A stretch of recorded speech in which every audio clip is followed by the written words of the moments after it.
Saya minta yang membacakan visi-misi.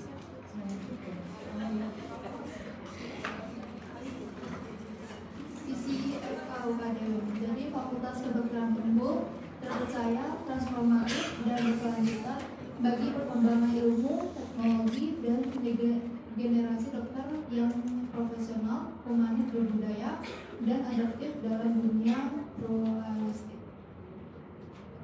Misi FKUKDW 1. Menyelenggarakan pendidikan untuk menghasilkan generasi dokter yang profesional, humanis, berbudaya, dan adaptif dalam dunia pluralistik berdasarkan nilai-nilai keberagaman. Yang kedua, melakukan penelitian bidang kedokteran dan kesehatan yang berdampak dan berpihak pada nilai kemanusiaan. Yang ketiga, melakukan pengabdian kepada masyarakat sekaligus mengimplementasikan dan menyebarluaskan ilmu dan teknologi untuk mengembangkan kesehatan masyarakat. Keempat, membangun fakultas kedokteran yang unggul, transformatif, adaptif, inklusif, kompetitif, dan berkelanjutan. Yang kelima, membangun sivitas akademika fakultas kedokteran yang mengikuti nilai-nilai kebijaksanaan dan kekayaan budaya Indonesia dan wawasan global. Ya, terima kasih.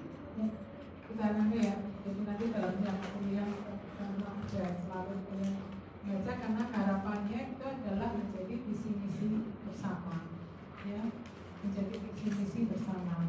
Oke, baiknya yang lain.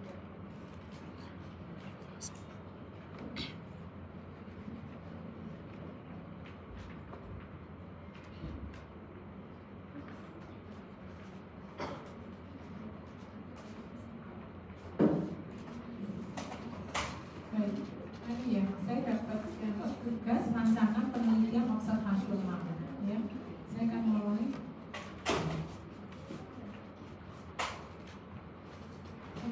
Berita itu enggak berita.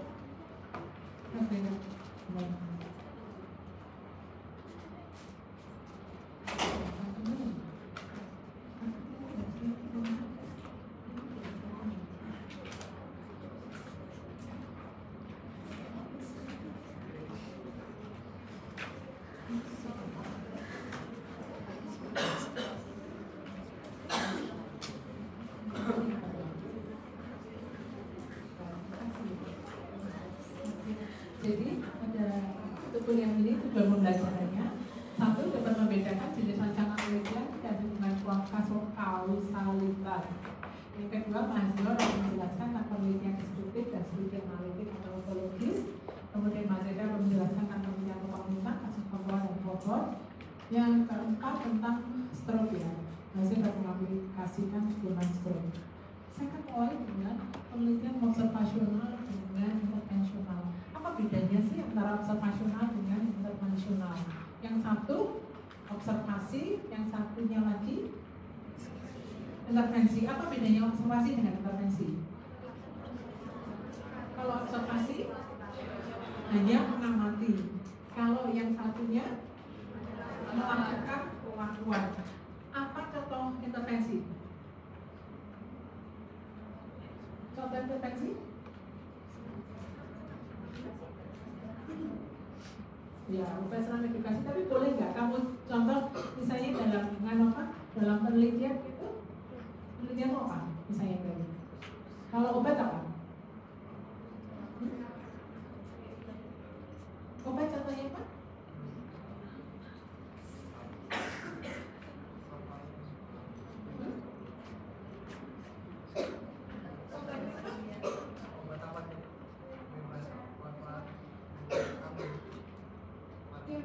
Uji coba obat baru, nanti ya uji coba obat baru itu pasti adalah intervensi, ya, itu adalah contoh penelitian intervensi. Kalau nggak ada apa, senang, saya senang apa?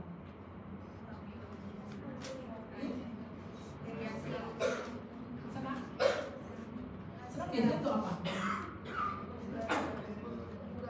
Kebugaran, itu apa lagi? Fleksibilitas, apa lagi? dan nyata untuk itu kesehatan.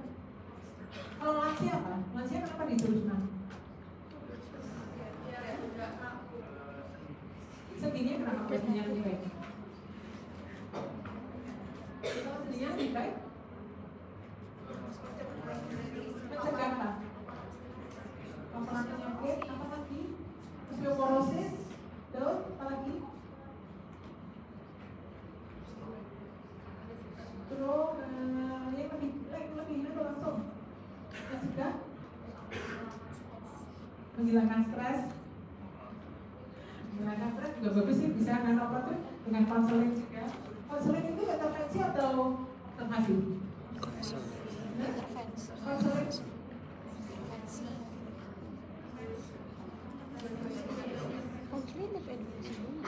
Ayo, ketika ada penelitian untuk mengetahui efek dari konseling itu observasi atau intervensi? Efek dari konseling. Intervensi. Ketika kamu memberikan konseling, itu intervensi atau observasi? Karena kamu sudah melakukan sesuatu, ya, memberikan pengakuan, ya, apapun bentuknya. Ketika kamu, ya, mengajarkan, ya, mengajarkan memilih diet yang terkenal itu diet Mediterania, ya, ketika penelitian untuk melihat efek, maksudnya itu dikumpulkan terus diberi edukasi tentang diet Mediterania yang katanya itu BCG itu non-metabolis, kemudian dites lagi, ya, dites lagi, ya, edukasi, terus tiap minggu misalnya dicek, ya, apakah ada perubahan dalam dietnya, dan juga 3 bulan kemudian dilihat efeknya terhadap kesehatan, itu adalah observasi.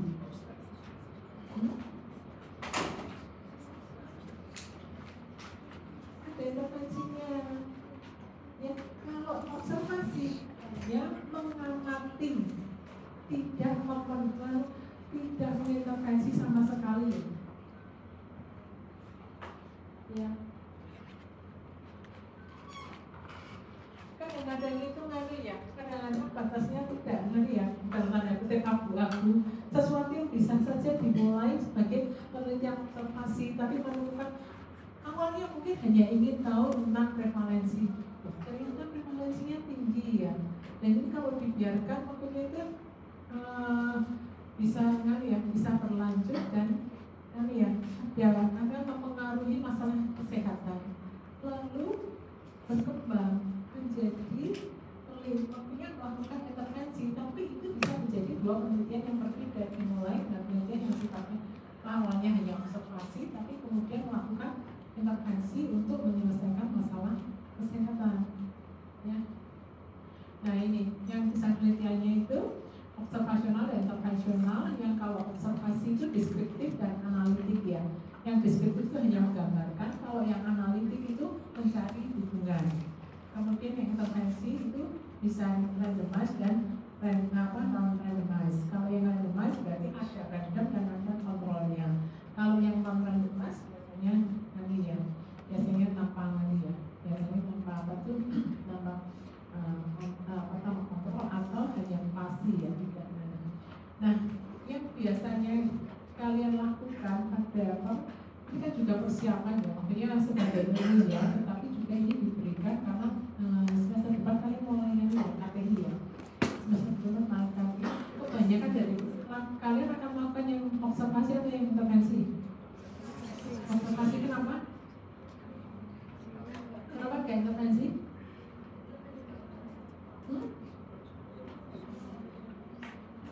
Karena waktunya terbatas, ya.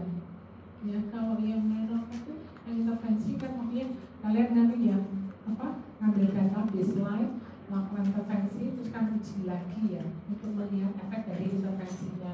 Nah, itu butuh waktu yang diharapkan, ya,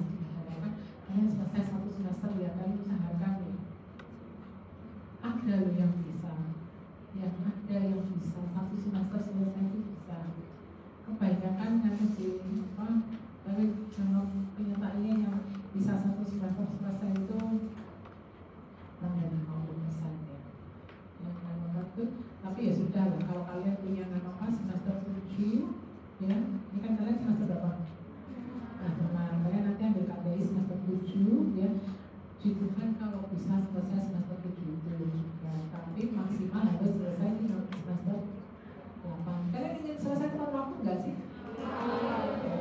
Ya sudah, kalau nganapa itu ingin selesai tepat waktu, kalian lihat ya, kalian upayakan nganapa itu KPI itu kalau bisa selesai di semester 7. Kalau nganapa terpaksa nambah ya nanti ya semester 8 kalian selesai. Nah, yang di deskripsi itu ada ketiga macam, ada laporan kasus, survei, dan observasi.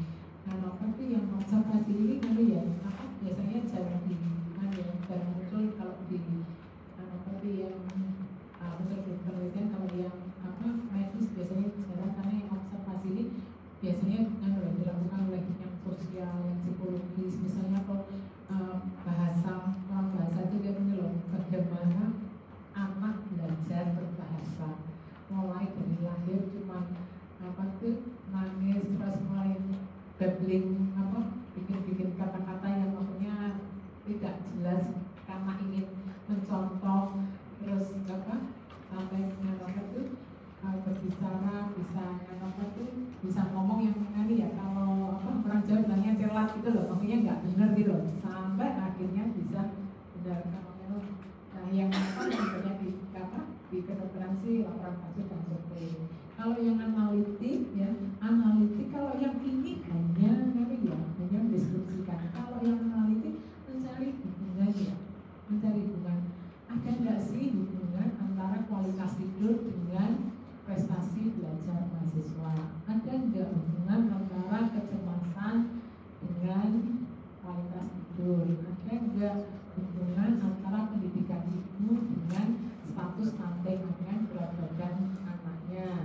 Nah, itu kalau itu sudah analitik ya.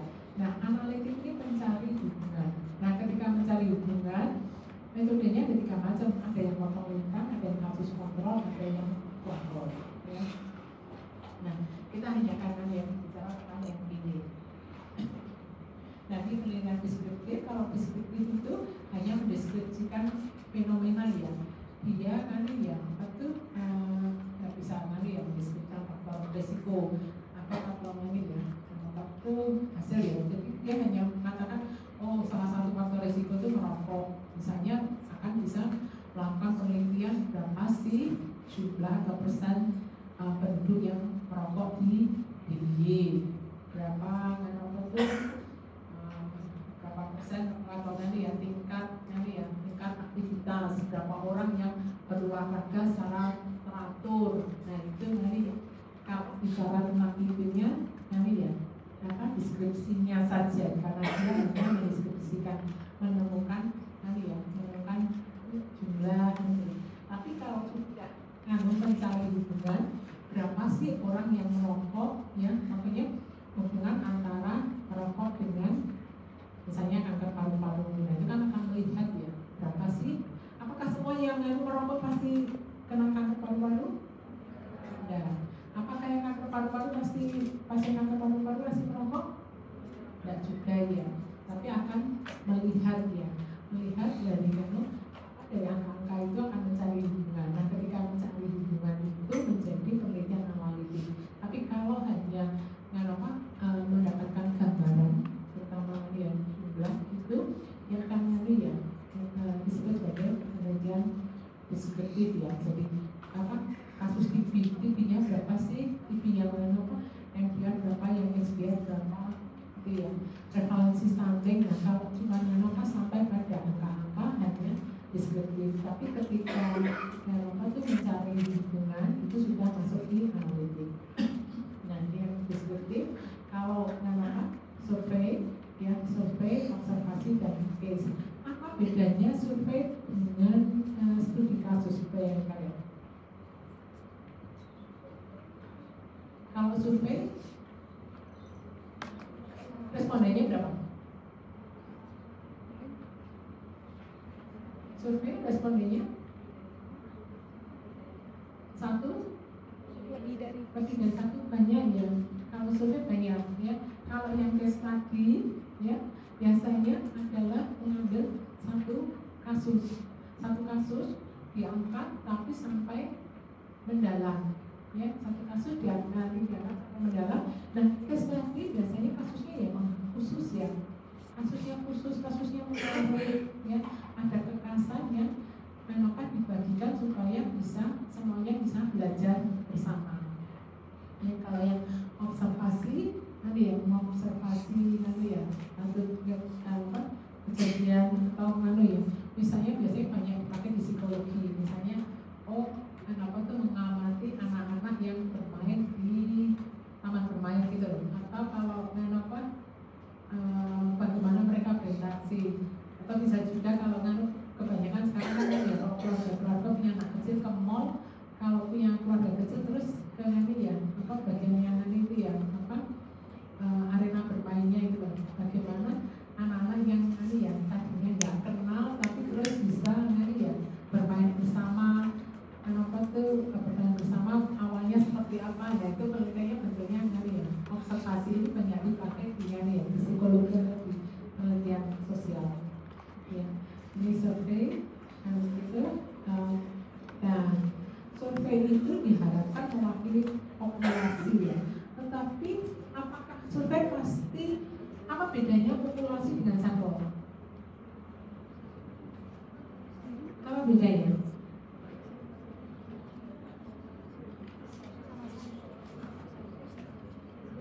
Boleh saya tanya, apa bedanya?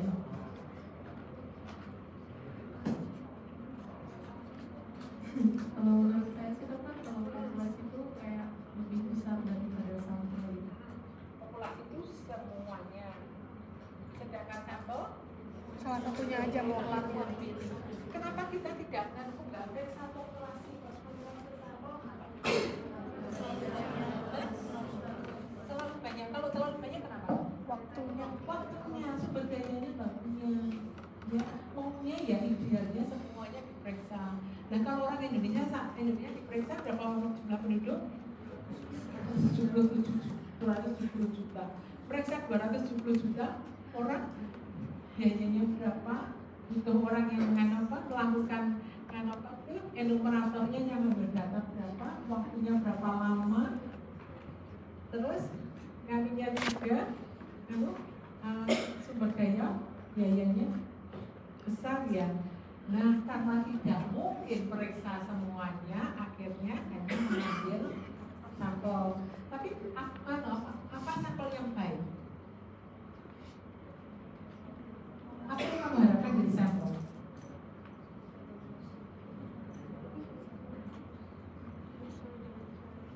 Kalau kamu nilai sampel, kamu harapannya apa? Kan berarti kamu nggak bisa periksa 270 orang, 70 juta orang ya. Kamu kan bisa periksa yang mewakili mengambil rata-rata hasil ketika survei. kamu ngambil datanya kan cuma dari sampel, maka nggak ngambil data dari semua populasi. Apa yang kamu harapkan? Mengambil rata-rata dari hasil sampel. Mengambil hasil rata-rata dari surveinya. Maksudnya hasil dari sampel itu bisa mewakili. Iya kan? Kamu kan berharap kan kamu misalnya cuma meriksa ngecek banyak ya, saya sedang memikirkan angka misalnya ya, betul 10.000 dong yang besar sekali ya untuk penelitian ya. Ketika kamu bicara meriksa 10.000 aja, saya nggak tahu ya, mungkin ada sekitar 6.000 yang di Jawa dan 5.000 yang 60% begitu tinggal di Jawa gitu loh.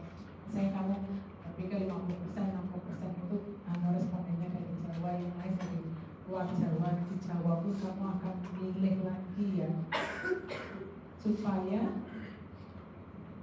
nanti ya hasilnya itu ketika kamu mendapat hasil, kamu misalnya mau tahu prevalensi diabetes di Indonesia, kamu kan tidak bisa meriksa semuanya. Kalau diabetes mungkin ambilnya di atas 15 tahun, di atas 15 tahun itu masih banyak, kamu nggak bisa semuanya, kamu harusnya ambil acak, kamu ambil sampel, tapi kan terus kamu berharap dari sampel itu, misalnya kamu dapat angka 7%, 8%, kamu kan mengambil kesimpulannya kan prevalensi diabetes di Indonesia adalah 8% misalnya, 8%. Kamu kan berharap bahwa ini benar-benar kalau diperiksa, kalau misalnya orang se-Indonesia, penduduk Indonesia di atas 15 tahun, kalau diperiksa angka diabetesnya ketemunya sama. Nah, ini juga sama, maksudnya gitu, kalau survei ini kamu tidak bisa periksa semuanya, kamu nggak bisa ngambil data dari semuanya, kamu ngambilnya cuma dari sampel, tapi harapannya sampel itu mewakili populasi, ya. Nah, ini yang observasi yang tadi saya bilang, nah, ini ya, banyak dipakai di penelitian sosial. Kalau laporan kasus ini akan banyak ya, nanti kalau apalagi kalau kalian nyari ya, di koas pasti di tiap stase ada laporan kasusnya. Nah, yang membedakan hanya adalah kalau laporan kasus ketika kalian koas itu masih dalam rangka belajar untuk menjadi dokter, sementara kalau yang dipublikasikan itu ya, kasusnya pasti yang menarik, yang diharapkan ya, komunitas dokter lain itu juga bisa belajar, ya. Ini tadi yang memang penelitian observasi, sekarang kita bicara tentang yang analitik. Nah, potong lintang ya, jadi ada 3, ada potong lintang, ada kasus case control, dan ada cohort, ya. Yang potong lintang itu pengamatannya sesaat ya, sekali aja, ngambilnya cuma sekali.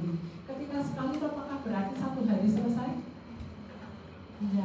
Ya, bisa saja ngambilnya itu sampai seminggu, bisa sebulan, tetapi bahwa pengambilannya hanya 1 responden diambil datanya 1 kali, ya, hanya sekali. Itu yang membedakan dengan cohort. Kalau cohort diambilnya beberapa kali, responden yang sama, ya, subjek penelitian yang sama. Kalau cohort diambil beberapa kali, kalau potong lintang hanya diambil 1 kali, ya.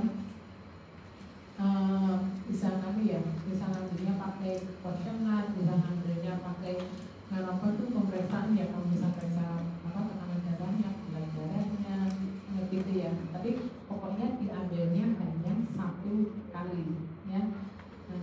Terus, dan ini nyanyinya ya, kamu apa tuh potong lintang, kamu lihat ada faktor apa tuh, ini ada kamu lihat faktor risikonya positif, terus nanti ya kamu biasanya karena kan melihat nanti ya, melihat hubungan, kamu kan melihat hubungan. Kalau melihat hubungan, kamu akan melihat faktor risiko dan efeknya. Kalau seperti itu misalnya tadi ya, saya bilang hubungan antara kualitas hidup dengan prestasi. Mana yang risiko? Mana yang efek?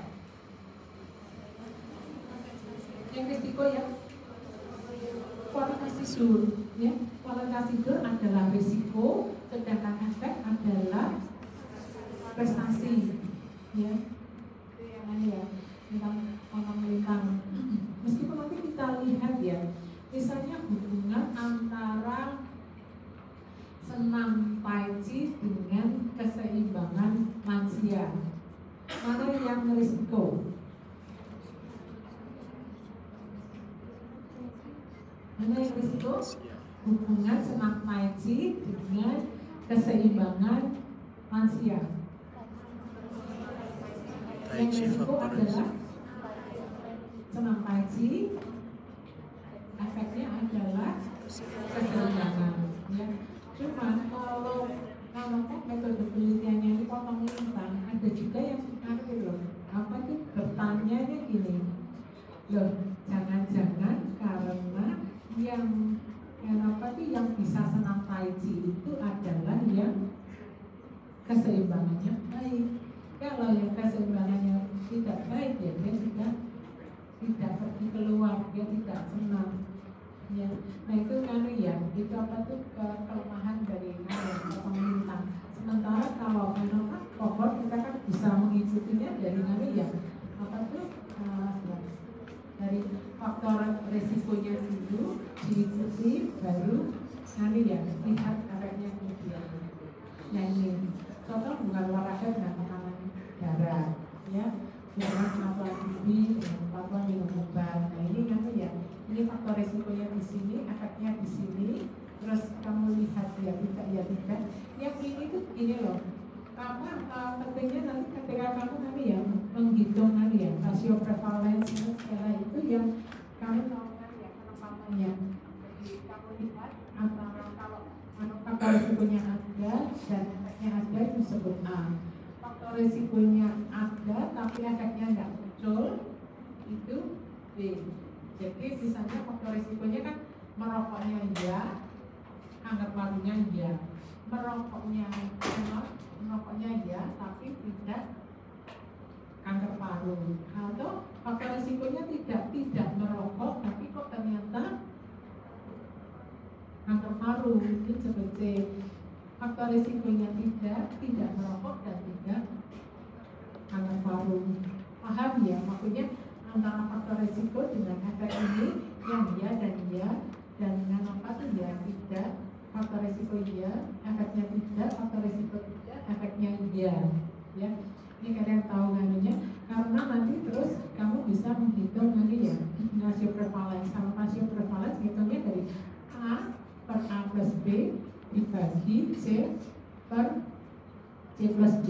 Ini yang anu ya, kalian apa tuh kalian lihat, dan nanti hasilnya itu kalau satu sama-sama ya A di per A plus B ya bagi C dibandingkan dengan C, apa per C plus D, hasilnya satu, artinya tidak ada efek.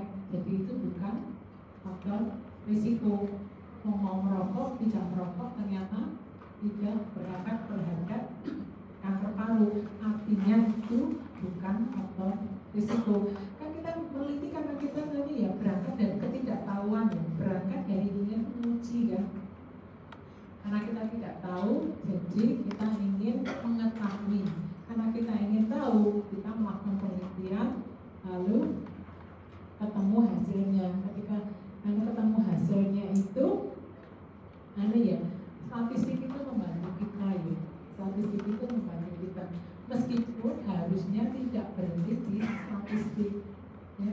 Kita kalau misalnya secara statistiknya ketemu ya, kalau lebih dari satu variabel merupakan faktor risiko, kalau kurang dari satu variabel merupakan faktor protektif ya. Kan dia malah negatif ya negatif kalau kan kurang dari satu.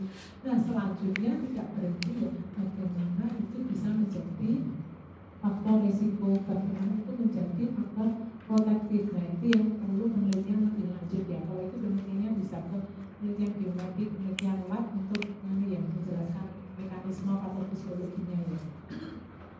Nah ini yang contoh apa tidak berolahraga dan tekanan darah ketika seperti ini ya.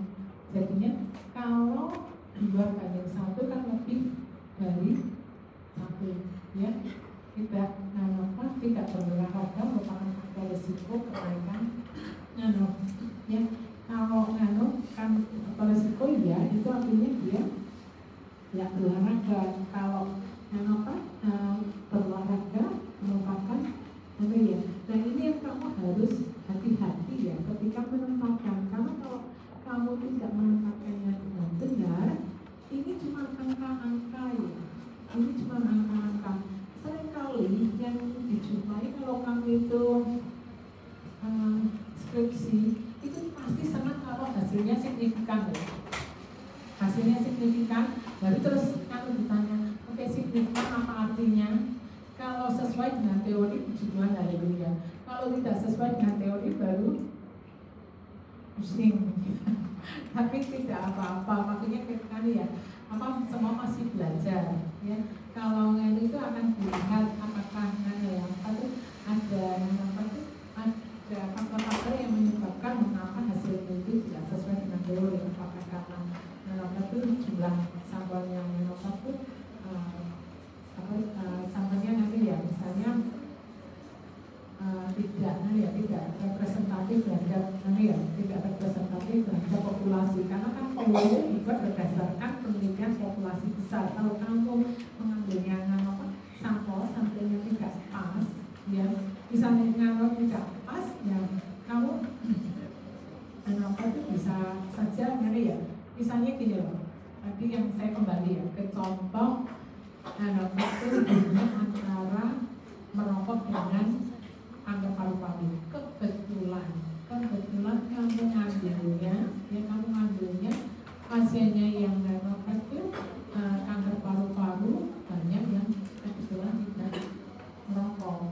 Nah, pas kamu ngambil responden yang merokok, kebetulan banyak yang udah kanker paru-paru. Jadi ini ada bias ya.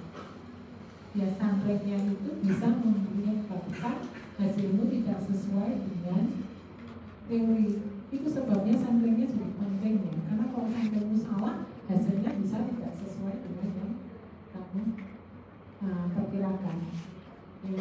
Ini kalau ngandinya kan enaknya kan mudah, ekonomis, cepat kok, cuma sekali langsung selesai kok, ya kan? Dapat mengikuti banyak variabel sekaligus, karena kan kali ya murah kan, kamu misalnya ya kan sih, akhirnya tergantung juga kuesionernya bisa pendek, bisa panjang, tergantung dari jumlah variabel yang kamu periksa juga.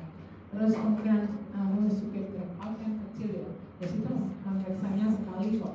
Kalau periksanya kamu sampai 3 kali, yang sekali masih mau diperiksa, kedua mau, ketiga sudah nggak mau, kan berarti ada drop out. Atau baru diperiksa sekali, yang kedua sudah nggak mau. Kalau ini kan paling cuma ya sudah diperiksa di tengah-tengah terus bilang saya capek ya, saya nggak mau gitu. Dan itu kalau itu terjadi kan nggak boleh maksain. Nanti kalau kamu ambil data untuk skripsimu, seandainya apa tuh kamu dapat responden ya, yang tadinya dia saya mau jadi ikut jadi responden penelitian, tapi terus dalam perjalanannya diperiksa ini diperiksa itu, terus kok ya saya capek, saya nggak mau, saya tuh berapa tetap boleh ya. Tapi kan kalau cuma pemeriksaannya sekali dari kecil sekali, biasanya nggak ada sih ya, dapat sebagai dasar penelitian selanjutnya. Tapi nanti ya sulit menerapkan seberapa aktif yang tadi saya bilang antara Tai Chi dengan Tai Chi dengan keseimbangan ya. Jadi kalau kan apakah dia Tai Chi menyebabkan keseimbangan yang baik, tidak Tai Chi berarti keseimbangannya kurang baik, atau karena dia keseimbangannya kurang baik nggak berani keluar dari ikut senam kan ya. Kalau kamu ambilnya cuma sekali kan kamu nggak bisa ya. Tapi kalau kamu sudah mulai dari ambil aja semua, maksudnya semuanya sama ya, terus sudah itu ada yang ikut Tai Chi, ada yang enggak, dan diikuti kan kamu baru bisa melihat oh benar ya, tadinya ketika sama-sama belum pernah ikut senam, ternyata kalau yang ikut senam akhirnya menjadi lebih baik. Nah itu kamu bisa menjawab karena kamu mengikuti kohort efeknya ya. Kesimpulan evaluasinya juga paling lemah dibandingkan risk control atau kohort. Terus tidak dapat menggambarkan perjalanan penyakit. Tadi saya ada yang katakan kamu ambilnya sudah cuma sekali aja ya, sudah yang cukup besar, cuma bila variabelnya banyak dan ada risiko tetapi jarang ditemukan. Kalau ininya karena risikonya jarang, kamu harus ya ambil respondennya banyak ya. Oke, ini yang nanti ya jadi jadi salah satu tantangan. Terus yang case control, kalau case control itu pelajari faktor risiko terjadinya apa. Nah ini yang nanti ya hubungan sebab akibat itu yang kohort itu yang paling kalau mengambil kesimpulan yang kohortnya paling dipercaya gitu ya, kemudian case control dan yang terakhir potong lintang. Berangkatnya dari kasus ya, terus mencari kontrol, sudah kasus kontrol harus dari populasi yang jelas, mencari faktor masalah. Jadi mulainya dari ya, ini ada populasinya, kamu jadi 2, ada yang case, ada yang kontrol. Jadi misalnya tadi saya kembali ke yang case itu misalnya kanker paru, terus kontrolnya yang bukan pasien kanker paru ya. Terus ketika kamu lihat lagi dari yang kanker paru ini berapa yang merokok, berapa yang tidak. Sementara yang dari kontrol yang bukan pasien yang kanker paru, berapa yang merokok, berapa yang tidak. Dia berangkatnya mengkategorikan respondennya berdasarkan case controlnya ya. Dia masuk case atau dia masuk kontrol, baru mencari faktor risikonya ya.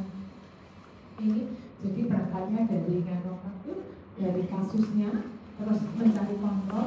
Nah, mencari kontrol ini ya itu sebaiknya matching.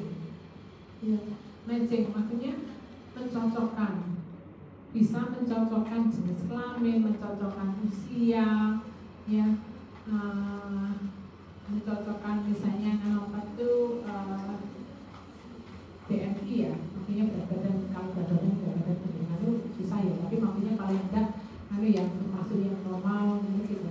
Tapi kalau nanti kita lihat, kalau tidak, maksudnya yang apa tuh, yang case-nya ini semuanya misalnya ya kebetulan yang kanker paru itu lansia semua, ya lansia kan di bawah 50.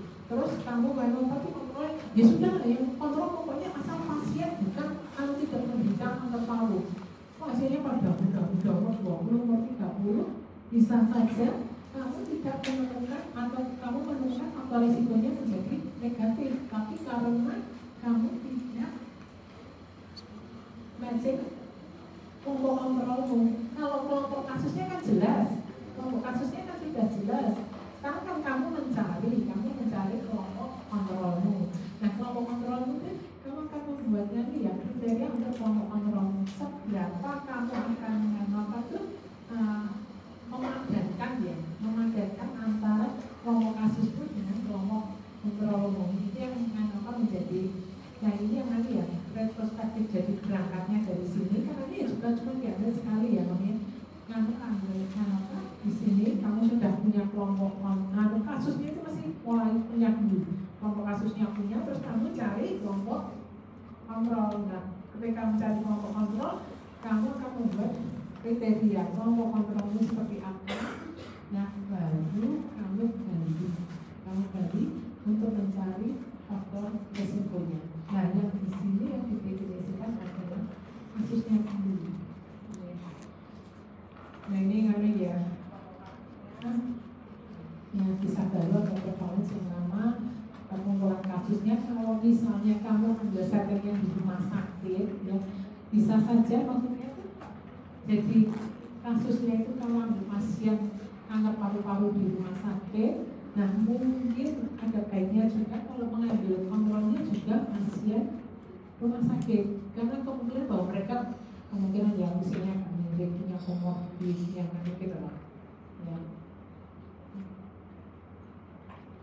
Nah, ini pengumpulan kasus terus waktu diagnosisnya, populasi yang sama dengan kasus, ya.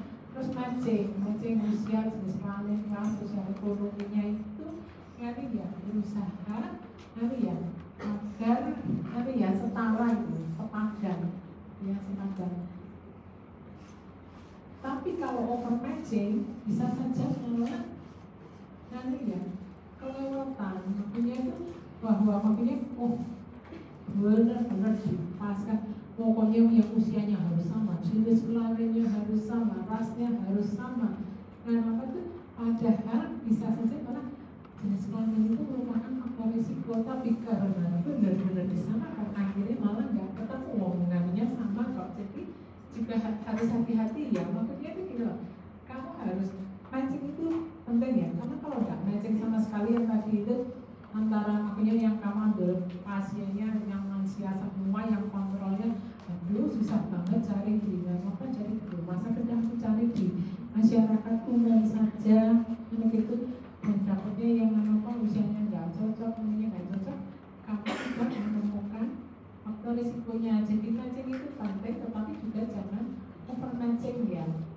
Terus kalau ini waktunya biasanya lebih lama dan lebih mahal ya, kamu kan mendefinisikan yang kelompok kasusnya dulu ya, terus kan mencari kelompok kelompok kontrolnya. Kalau ketemukan ya sudah ambil aja gitu ya, udah kasus satu kontrol dan siap vaksin makan nanti ditemukan pasangannya ketika kamu ya matching.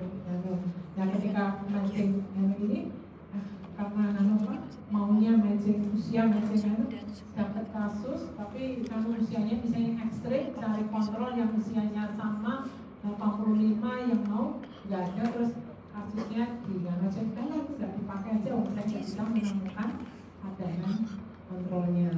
Itu variabel yang pentingnya kalau final kategori matching kan yang terlalu lebar, bisa berbeda kasus daripada dokter tersebut kali ya masih ada. Kalau apa tuh kontinua originalnya itu kali ya, makanya misalnya usianya tuh kali ya lebar banget. Misalnya kamu ambilnya apa tuh dewasa muda itu 18 sampai 59, karena kan lansia baru 60 ya, itu kan lebar banget ya. Nah ini kan ya bisa ya, tapi bisa juga menjadi ya kelebihannya kali ya, ketepatannya lebih baik apa tadi ya, pemerintah, terus proses sampelnya dimudah-mudahi, proses praktisnya juga kamu sih sederhana.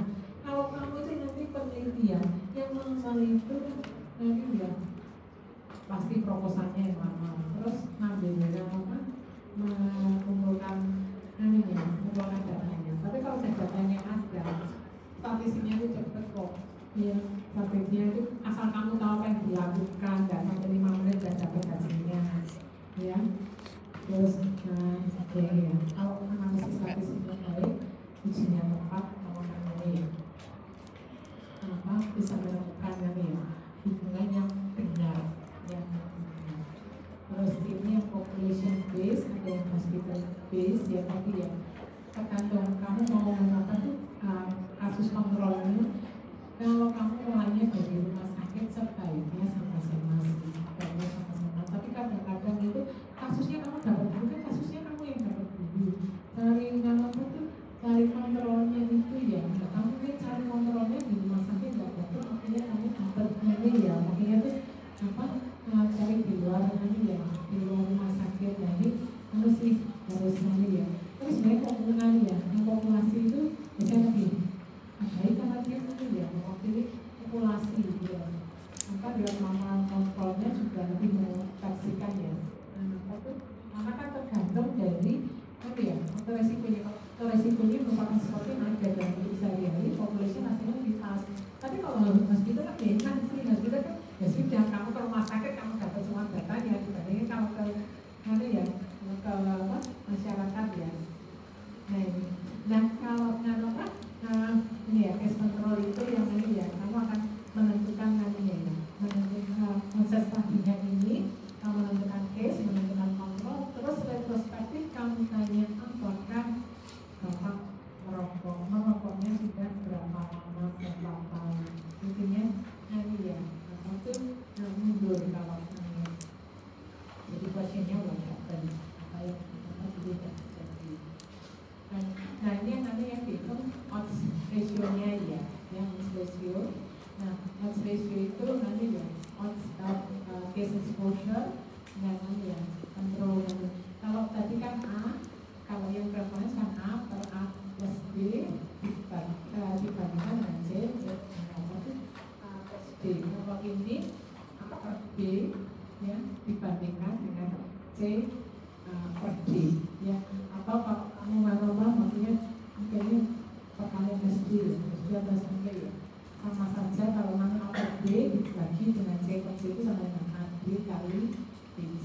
Itu yang itu menghitung, cara menghitung apa odds ratio ya. Ini contohnya. Nah kalau yang contoh ini apa odds ratio nya ketemu 7,5. Nah kan orang yang merokok mempunyai risiko menderita kanker 7,5 kali dibandingkan orang yang tidak merokok. Itu yang ini ya. Sama kalau tadi sampai dengan resiko kalau 1 ya berarti bukan resiko. Kalau apa itu lebih dari 1 risiko lebih besar, kalau kurang dari 1 risikonya lebih kecil ya. Ini yang apa kelebihannya ini ya, efisien setelah dari kasus, lebih disiplin untuk ini ya dilakukan karena sampelnya lebih kecil, lebih murah, terus data lebih cepat, melihat beberapa faktor dari sekaligus, terus penambahannya akan lebih sedikit, kesimpulan evaluasinya lebih baik ya dibandingkan yang pemerintah. Tapi nanti ya bias ya, nah apa terutama kalau kamu kan ya jadi matching antara case dan kontrolnya itu menjadi sesuatu yang penting ya. Terus kurang mempunyai nilai bila pemaparannya jarang, karena kalau kasusnya jarang, misalnya kamu ambil kasus kanker pankreas ya, kan pasiennya itu sama lagi ya. Nah kalau kamu case-nya cuma 2 atau 3, kamu matchingnya 1000 ya, nggak imbang ya. Nanti kamu ini yang minum apa itu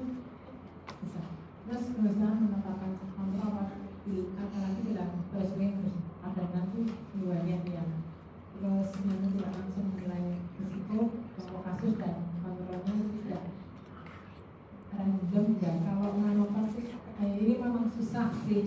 Kamu kan case-nya sudah dapat ya, case-nya kan kamu dapat, kamu kan nggak bisa nanti ya. Kenapa tuh kan nggak bisa nanti ya, apalagi kalau case-nya nggak banyak ya sudah apa yang ada semuanya diambil, karena sebenarnya randomisasinya jadi sulit, kenapa? Generalisasi, makanya tuh kalau kesimpulannya di generalisasi juga sulit. Nah ini yang cohort. Kalau yang cohort nanti ya ambilnya mestinya beberapa kali ya. Tetapi nanti kita lihat ada yang retrospektif, ada yang prospektif. Kalau prospektif kan bisa ya diambil sekarang, terus misalnya diambil sebulan lagi, diambil 2 bulan lagi, diambil 3 bulan lagi, atau diambil sekarang, diambil 6 bulan lagi, diambil 6 bulan kemudian. Tapi bisa juga ya retrospektif. Nah kalau yang ini kan ya faktor resikonya yang diidentifikasi gini. Kalau tadi case-nya dapat gini, ya case-nya yang ditentukan gini. Kalau yang ini faktor resikonya yang ya, kamu harus berangkatnya dari faktor resiko, bukan dari case-nya. Faktor resikonya yang kamu tentukan dulu, baru kamu lihat efeknya, ya hubungannya. Karena kamu sudah menentukan faktor resikonya, jadi hubungan sebab akibatnya jadi kuat. Apakah benar kalau faktor resiko ini yang menyebabkan efek itu? Karena kamu menentukan dari dulu ya, efeknya. Ya, kalau tadi kan kamu dari case-nya, kamu tanya benar nggak? Kamu merokok nggak? Sudah lama, 10 tahun lebih. 12 tahun lebih, tapi kan sudah ketika sudah seperti itu jadi agak nanti ya kemungkinan biasanya besar gitu, akurasi datanya jadi dipertanyakan. Ada yang ada yang prospektif jadi diikuti terus, ada yang retrospektif. Kalau yang ini berarti catatan sebelumnya yang harus bagus. Ini bisa dilakukan kalau di rumah sakit ya, yang RM-nya bagus ya. Kalau RM-nya bagus, catatan yang menopang itu sangat lengkap dan bisa. Ini jarang ya, kebanyakan kohort itu kohort prospektif, jarang sih kohort prospektif. Kecuali di rumah sakit ya, RM-nya, karena pengembangan datanya sudah bagus, bisa. Ya. Tapi memang itu sih, kamu kebayang ya, kalau mengikutinya sampai 6 bulan lagi, berarti kan penelitiannya lama ya. Penelitiannya lama, sudah kalau penelitiannya lama, bisa saja terjadi orangnya sudah tidak mau diperiksa lagi ya. Drop-out-nya kan tinggi. Kalau yang mengatakan itu, yang prospektif itu repotnya itu jadi susah. Karena kan, dan kalau mereka sudah tidak mau diikuti juga nggak loh. Maka secara etik kan juga boleh dipaksa loh. Ya. Sementara kalau retrospektif kan bisa mengambil aja data sekali terus mengambilnya berkali-kali ya. Tapi tantangannya adalah datanya bagus, ya. Nah ini, yang ini mulainya dari efeknya ya. Jadi mulainya bukan dari mulainya bukan dari apa tuh? Mulainya dari faktor risikonya, dengan faktor risiko, faktor risiko, terus dari mulai dari faktor risiko. Jadi kalau yang case control mulainya dari case-nya, mulai dari efeknya. Kalau yang cohort mulainya dari faktor risikonya, terus dilihat, diikuti terus ya, diikuti terus. Apa tuh? Nanti ada faktor dengan aspek dengan faktor. Nah, yang paling terkenal kalau saya bilang itu loh, Framingham harus pagi, tujuannya ya, tapi jadwalnya. Kenapa kemudian jangan yang Framingham itu? Kenapa diikuti itu sudah berapa 50 misalnya sekarang ya 80 tahun ya, diikuti terus bisa saja orang dari kecil kita tadinya nggak merokok terus ada catatannya merokoknya mulai kapan, dia tensinya mulai tinggi kapan, dia sakit gulanya kapan itu. Tapi kalau bayang ya mengikutinya orang itu sampai nanti ya sampai tahunan ya. Kalau yang Framingham itu sampai puluhan tahun ya, sampai sekarang masih jalan ya. Nah itu yang cohort ya. Jadi kenapa tuh menentukan dari faktor risikonya dulu, dari orang yang mulainya ada faktor risiko, tidak ada terus jadi ada juga terus kenapa berapa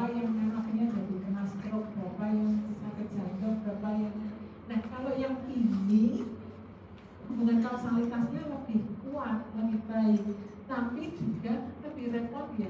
Kebayang tuh ambil datanya, ikutinnya lama sekali ya. Ini sih kalau yang retrospektif nanti ya, itu mulai dari nyamuk terus melihat orang yang nyaman ya, mengikuti yang saya bilang itu, maksudnya catatan arahnya harus bagus. Jadi lihatnya misalnya merokok, jadi lihatnya dari atas misalkan mana yang merokok dan mana yang tidak ya. Terus yang baru karena melihatnya dari itu ya. Nah ini yang hari ya.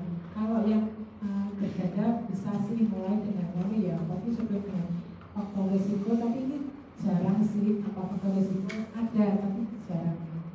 Nah kebanyakan kalau pohon masih prospektif ya.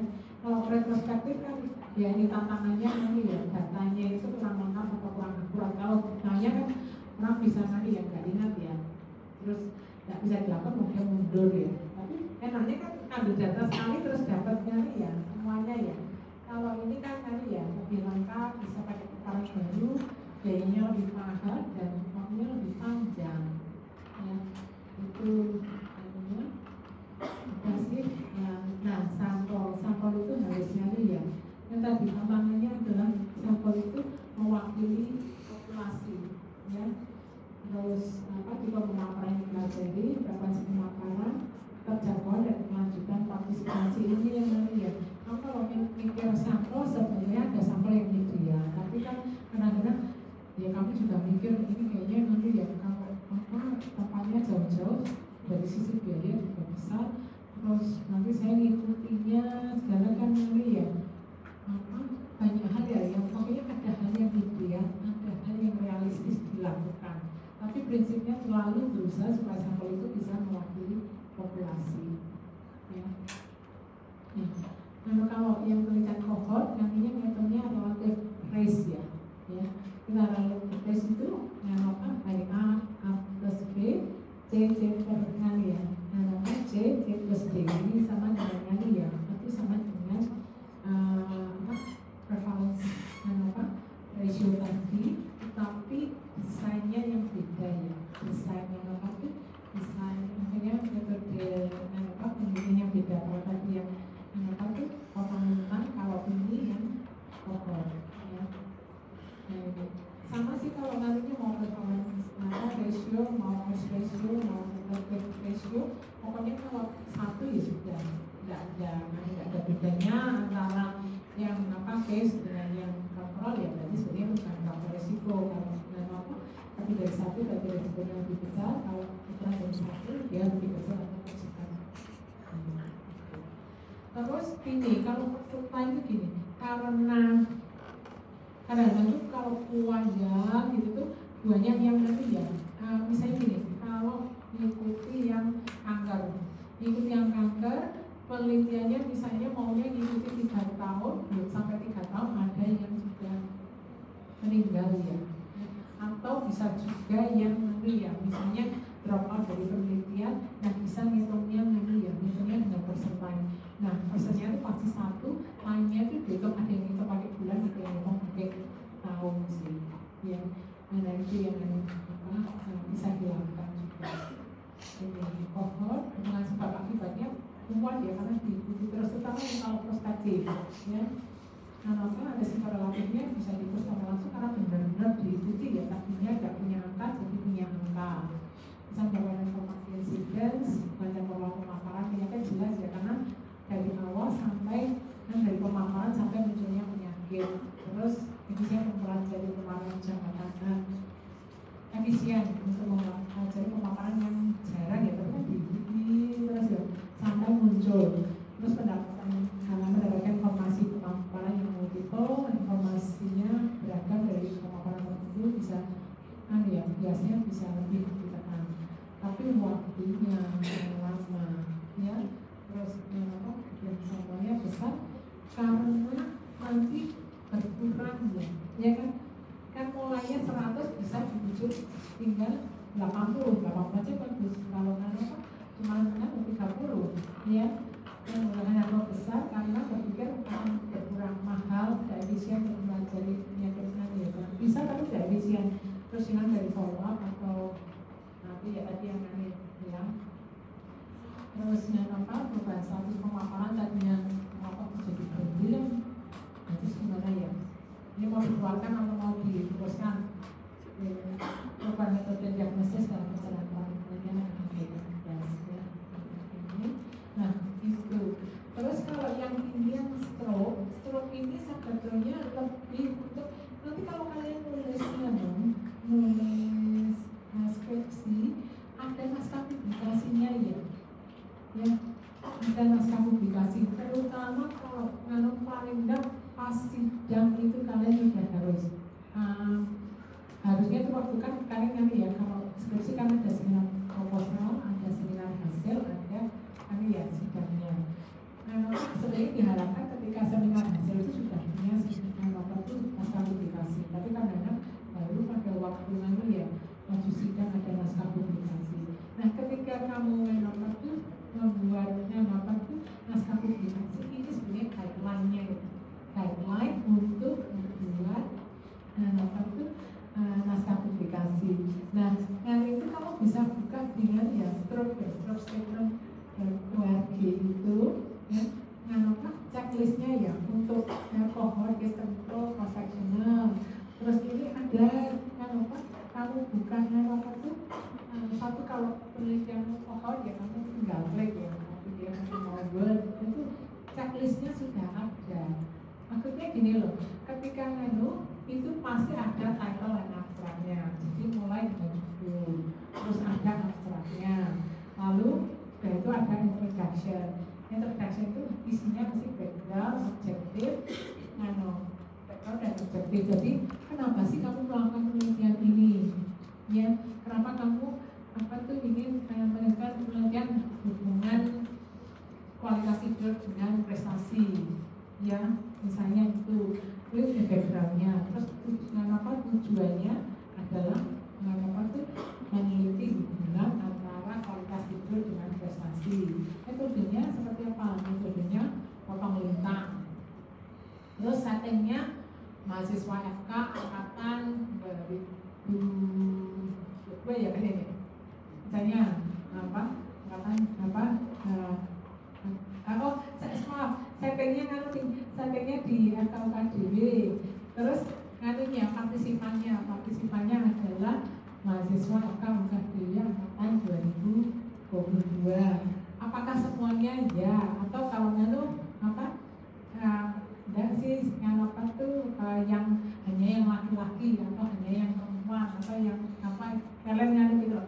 Kalian bisa ya nulis seandainya kalau semua ya mulai ada ya kriterianya ya cuma semua, tapi kalau kalian punya kriteria khusus itu harus ada. Terus variabelnya yang kamu berarti variabelnya tadi kan ada kualitas tidur dengan prestasi. Kualitas tidurnya kamu ukur dengan apa, kuesioner apa yang kamu pakai. Terus yang prestasi apa yang dipakai. Terus data sourcesnya kan dengan nasionalnya ya sudah, maksudnya dengan kuesioner ya. Apakah ada bias ya? Ini sih mungkin enggak ya, kalau dia pakai membandingkan antara yang UKDW dengan UAD misalnya loh, kamu harus lebih berhati-hati karena kan nanti ya mungkin ada karakteristik yang bisa, yang mungkin mempengaruhi kualitas tidur, atau yang paling gampang mungkin kan mempengaruhi prestasi. Ketika prestasinya kamu ukurnya dengan IPK, mungkin nanti ya cara penilaian di UKDW dengan cara penilaian di UAD berbeda, itu bisa menjadi bias ya. Study size-nya misalnya semua mahasiswa. Terus kuantitatif nanti variabelnya ya yang kan semuanya kuantitatif ya, kualitas tidurnya juga kan kuantifikasi, kamu kuantitatif, prestasi juga kan kuantitatif ya. Ya nanti ya, tapi metodenya cross sectional ya. Cross sectional, case control ataupun cohort ya. Kamu ya karena ini kuliah kamu harus belajar semua. Ya kamu harus belajar semua, tapi biasanya untuk untuk skripsi kalian ambil yang cross sectional ya. Result. Nah, ketika result tadi, ketika di metode kamu menjelaskan